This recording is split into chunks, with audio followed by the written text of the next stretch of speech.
তাদের প্রতি আমার আবেগ, ভালোবাসা, শ্রদ্ধা সবটাই আমি কিন্তু প্রকাশ করেছি, কখনো দ্বিধা করিনি। কিন্তু সমালোচনার যে জায়গাগুলো সেটা করতে আমি কুণ্ঠিত হইনি।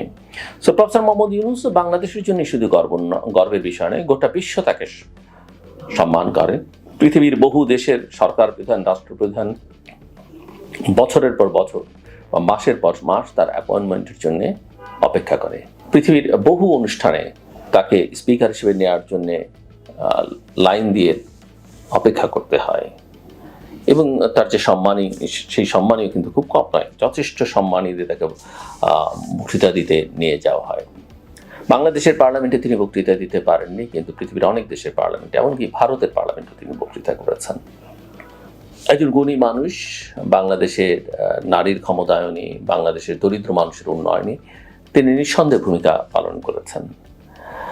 পৃথিবীতে যে কজন মানুষ দ্বিতীয়বার নোবেল প্রাইজ পেতে পারেন বলে ধারণা করা হচ্ছিল, তিনি তার মধ্যে একজন, এবং তাকে সবচেয়ে ভাইব্রেন্ট নোবেল লরিয়েট বলা হয় সাম্প্রতিক সময়ের।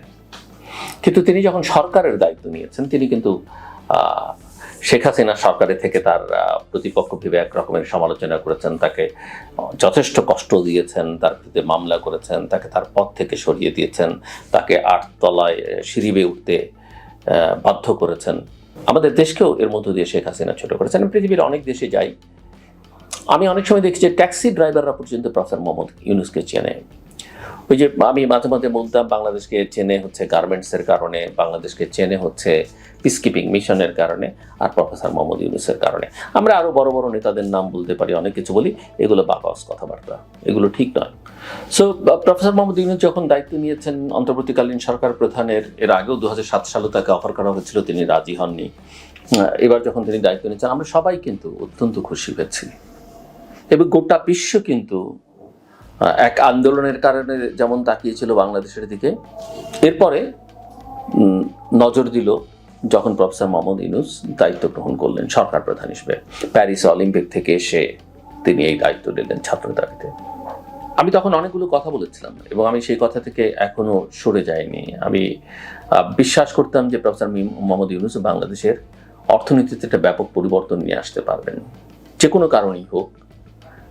সরকারের ভেতর থেকে সরকার সম্পর্কে এমন একটা পারসেপশন তৈরি করা হলো যে এই সরকার দীর্ঘ সময় ক্ষমতায় থাকবে, এই সরকারের আদর্শিক একটা লক্ষ্য আছে।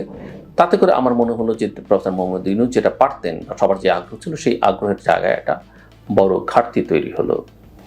আমি এটাও বলেছিলাম যে প্রফেসর মোহাম্মদ ইউনূসকে যেন আমরা কাজে লাগাই, আমরা আসলে তাকে যথেষ্ট পরিমাণে ব্যবহার করতে পারিনি ইতিবাচকভাবে। আমি আপনাদের আবার পুরনো রেকর্ড খুঁজতে দেখবেন যে আমি বলেছিলাম যে ভবিষ্যতে যারা ক্ষমতায় আসবে নির্বাচিত হয়ে, তারা যেন প্রফেসর মোহাম্মদ ইউনূসকে কাজে লাগান, অনেকভাবে কাজে লাগাতে পারেন। তাকে তারা রাষ্ট্রপতি করতে পারেন, তাকে তারা রোমিং অ্যাম্বাসাডার করতে পারেন, তার নেতৃত্বে দেশের জন্য একটা অ্যাডভাইজারি কাউন্সিল করে তাকে সম্মানিত করে তাকে ব্যবহার করতে পারেন। আমি সে কথা এখনো মনে করি, এখনো সরে যায়নি। সরকারের উপরে সকল রাজনৈতিক দল, নাগরিকদের ক্ষোভ আছে, অসন্তোষ আছে। মানুষ এখনো যেটুকু এই সরকারের উপরে ভরসা রাখছে, সেটা কিন্তু প্রফেসর মোহাম্মদ ইউনূসের কারণেই। তবে সরকার প্রধান যখন হবেন, এই যে আমরা আমাদের কিংবদন্তি তুল্য নেতা শেখ মুজিবুর রহমান, বাংলাদেশের স্বাধীনতার স্থপতি, মূল নায়ক, মহানায়ক, শাসক হয়ে তিনি কোথায় নামলেন? একটা করুণ পরিণতি, বিয়োগান্তক ঘটনার মধ্য দিয়ে তার মৃত্যুবরণ করতে হলো সপরিবারে। কিন্তু তার আগে শাসনামল নিয়ে প্রশ্নের কিন্তু কোনো শেষ ছিল না, মানুষ কিন্তু হ্যাপি ছিল না। প্রফেসর মোহাম্মদ ইউনূসের ঘটনাটা কিন্তু একই রকম হয়ে দাঁড়িয়েছে। সব দায় তার নয়, কিন্তু যেহেতু তিনি সরকার প্রধান, দায়িত্ব তাকে নিতেই হবে।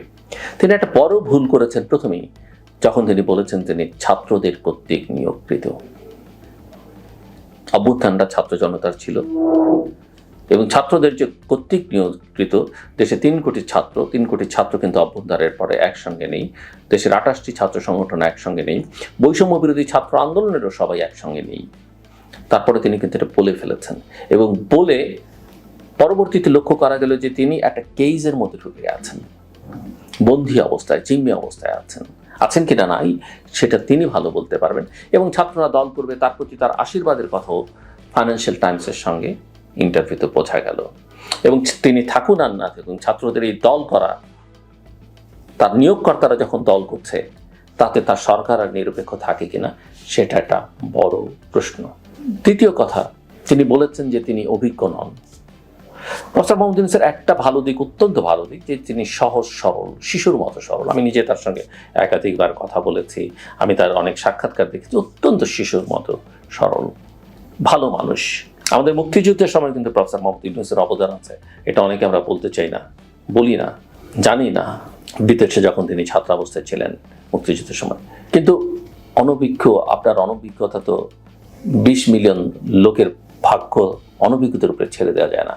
18 কোটি, 20 কোটি, 17 কোটি, 16 কোটি, যাই বলেন না কেন, কম না তো সংখ্যায়, 8th largest country of the world. কিন্তু আপনি সেটা বলছেন এবং মিন করেন, এটা আপনার সরলতা, আমি প্রশংসা জানাই, সাধুবাদ জানাই।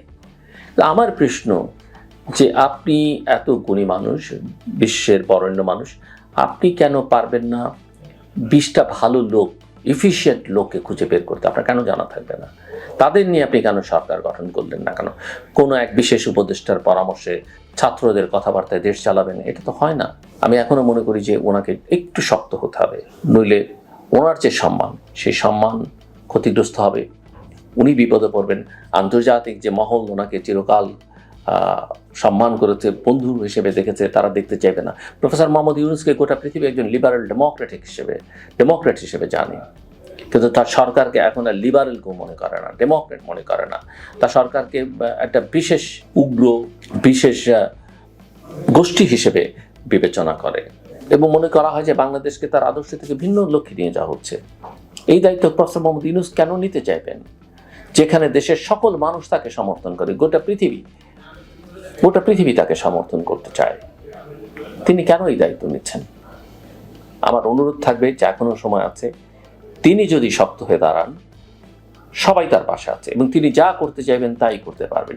কিন্তু যে পথে তিনি হাঁটছেন, যে কাজ তিনি করছেন, বুঝে হোক না বুঝে হোক বা চাপে পড়ে হোক, তিনি দেশকে বিপদে ফেলছেন, নিজে বিপদে পড়ছেন। আমি বিশ্বাস করি তার সরকারের মধ্যে 2-4 জন ভালো লোক আছেন, তিনি যদি তাদের সহযোগিতা নেন, তিনি একটা শক্ত অবস্থান নিতে পারবেন। মানুষ যা চায় মানুষের প্রত্যাশা পূরণ করবার জন্য তিনি ইতিহাসে সম্মানিত হয়ে থাকবেন একটা ভালো, অবাধ, সুষ্ঠু, গ্রহণযোগ্য, অংশগ্রহণমূলক নির্বাচন দিতে পারলে। এবং তারপর এই দেশের জন্য, যদি তিনি দেশকে ভালোবাসেন, বিশ্বাস করি তিনি ভালোবাসেন, এই দেশের জন্য তিনি অনেক কিছু করতে পারেন। এবং আমি বিশ্বাস করি ভবিষ্যতে যারা ক্ষমতায় আসবে তারা তার সহায়তা, সমর্থন, সহযোগিতা নেবে। কিন্তু এটা যদি তিনি না করতে পারেন, তাহলে আসলে সব দিক থেকে সবার জন্য বিপদ, এমনকি তার নিজের জন্য। আমার কথা শুনবার জন্য ধন্যবাদ। আপনাদের সবার জন্য শুভকামনা।